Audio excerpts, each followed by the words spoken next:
Hi guys, তো কালকে একটা বিয়ে বাড়িতে গেছিলাম। তো চলো তোমাদের সাথে শেয়ার করি যে বিয়ে বাড়িতে গিয়ে কী কী খেয়েছিলাম, ঠিক আছে। তো ফার্স্টেই দিয়েছিল স্টার্টারে চিকেন ড্রামস্টিক, এটা খেতে জাস্ট দারুণ ছিল। তারপর স্প্রাইটও দিয়েছিল, আরও কিছু দিয়েছিল, সব দেখাতে পারিনি। তারপর মেনু কার্ডটাও দেখিয়ে দিলাম। তারপর দিয়েছে tandoori mayonnaise sauce, fish achari, এটা খেতে দারুণ লাগছিল। তারপর দিয়েছে হচ্ছে নান, আর দিয়েছে মাটন আর একটা মাশরুমের কিমা। তারপর ভাত, ডাল, আর দিয়ে দিয়েছিল আলু পোস্ত, এটাও খেতে ভালোই লাগছিল। তারপর দিয়ে দিয়েছিল হচ্ছে পমফ্রেট, সর্ষে পমফ্রেট, ঠিক আছে, আর এটাও তো খেতে ভালোই হয়েছিল।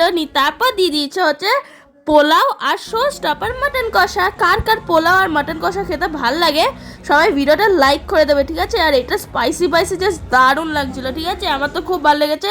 তারপর দিয়েছে চাটনি, পাঁপড়, রাজভোগ, আর দিয়েছে কেশর সুন্দরী, এটাও খেতে দারুণ ছিল। তারপর দিয়ে দিয়েছিল পায়েস, আইসক্রিম।